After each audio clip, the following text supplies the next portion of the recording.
Hello, everyone. Hope you are well out there on this Thursday afternoon. A couple of things I'm going to cover. I heard that Biden is going to do a press conference a little bit later today, like at 6:30 p.m. Eastern Time. As I record this, it's about 5 p.m. Eastern Time. So, alert. Now, that's all I've heard. That's all I've seen. I'll talk a little bit more about that here in a minute. Also, the people, a lot of people are struggling. Now, there are people that aren't struggling, that are doing very well. I know. But I believe the majority of people, many people, are struggling, and they're struggling more than ever.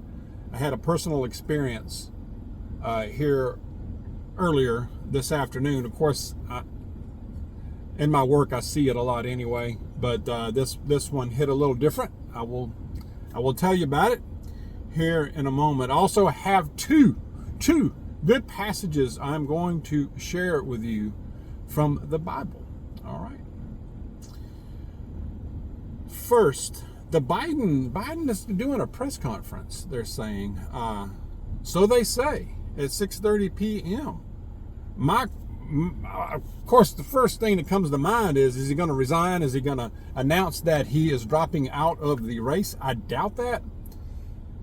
That's my first thought. My second thought is he's just doing this because A, he hadn't done one in forever.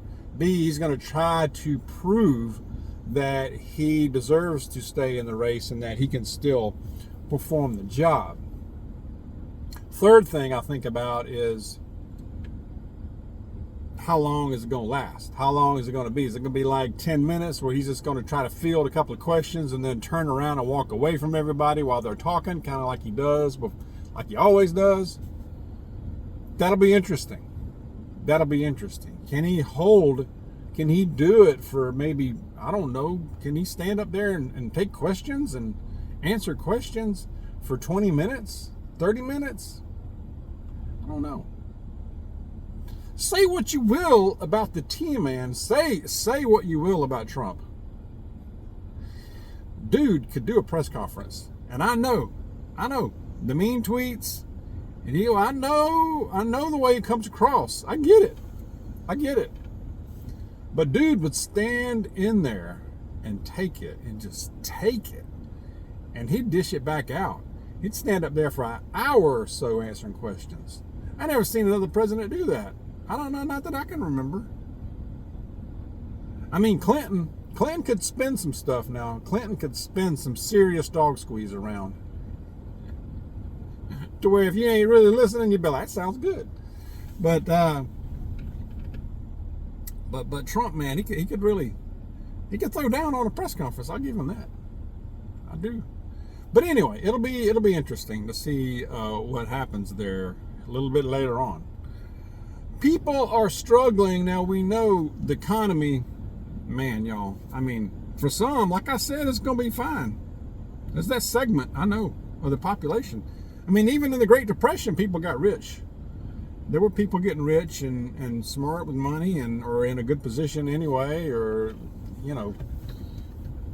various reasons.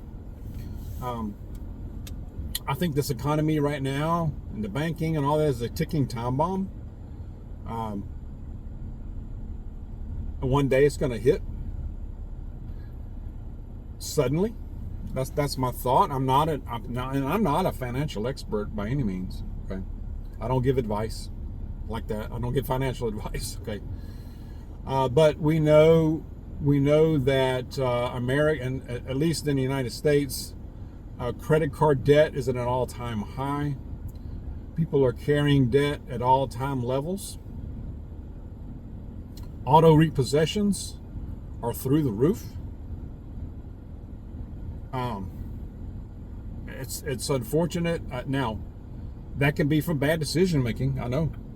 It can be predatory lending too. Commercial real estate is a nightmare right now, from what I'm hearing. Many small businesses, almost half of small businesses, cannot pay the rent, y'all. That's a bad one right there. That's not good. That's a bad sign. All right.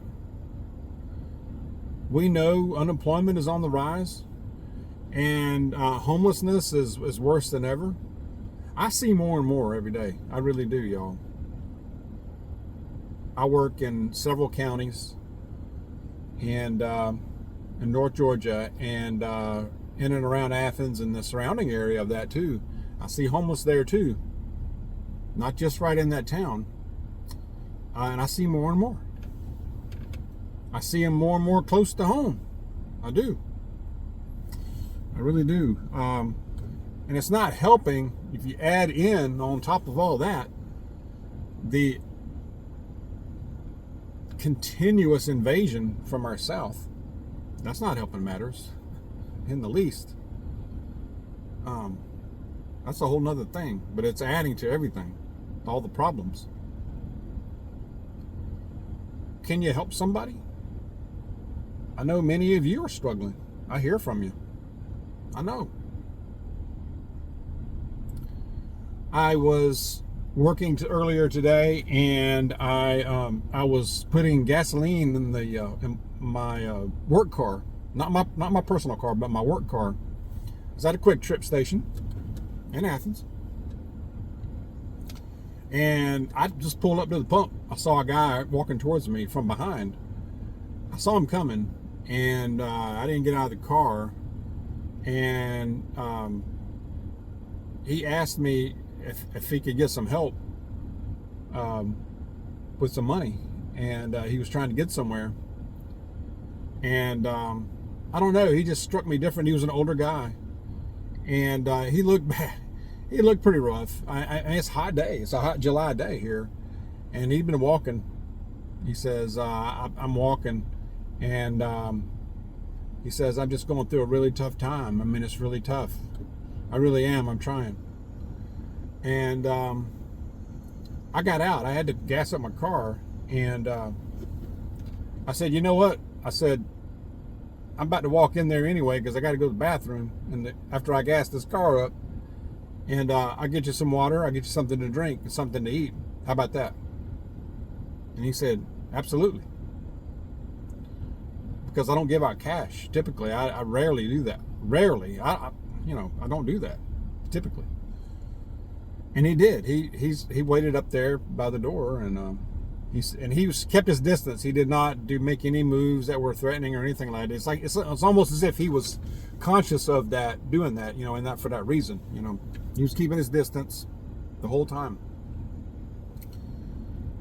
So I gassed up the vehicle, the work vehicle, and I went in and I got him some water. I got him a couple of waters and a little bit of food. I also gave him some resources. I also made sure he knew, because I don't know his background. I don't know how he got in that situation. I don't know how long he's been in town, or if he knows where things are located. And I made sure he knows where the shelters are, where he can get food certain times of the day and all that. I made sure he knew that.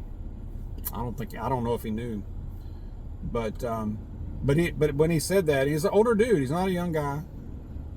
He said, I'm struggling. I'm really struggling. He was by himself. So I hope that helped. I know it helped him in the immediate right then, but there's so many out there, and you're like, well, dog, I can't help everybody. You can't help everybody. I can't help everybody. You can help maybe one person. Do for one what you'd want to do for everybody. And it don't even have to be that. It can be pointing them in the right direction. It can be you can say, well, hey, I know this church right down here does a free lunch Monday through Friday, or I know where the shelter is, or there's a Salvation Army right down the road, or there's a Goodwill, whatever. Or you can give them encouragement, or you can pray for them. So, but be careful about that. Be safe. If you don't feel safe doing it, by all means, do not do that. Especially if you're alone. Okay. But in this situation, I felt fine. I felt safe. There was a lot of people around us. This was a busy gas station. You know, I did not feel it all. I didn't get the bad vibes at all from this guy.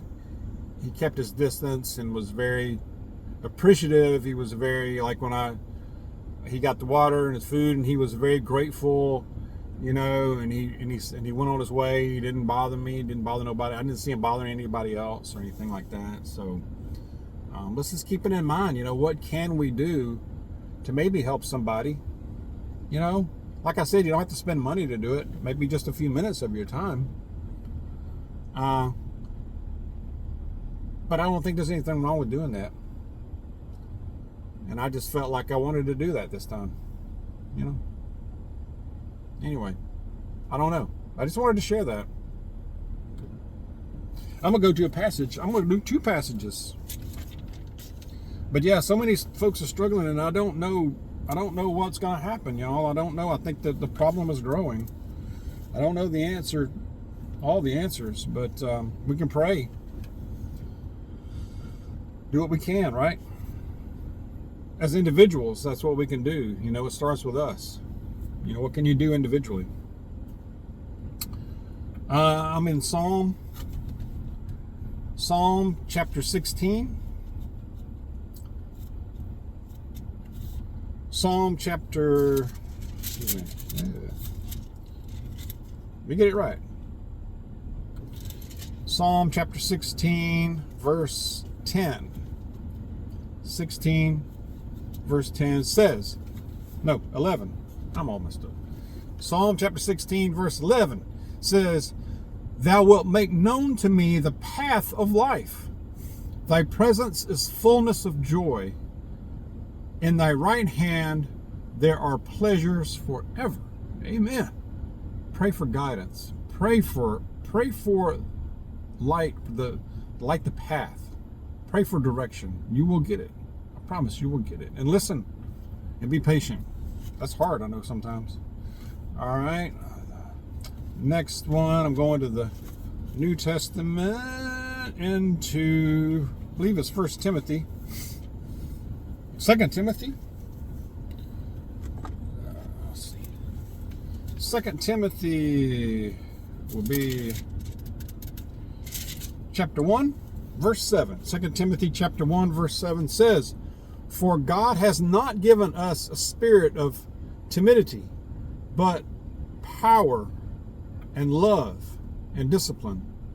For God has not given us a spirit of timidity, but of power and love and discipline.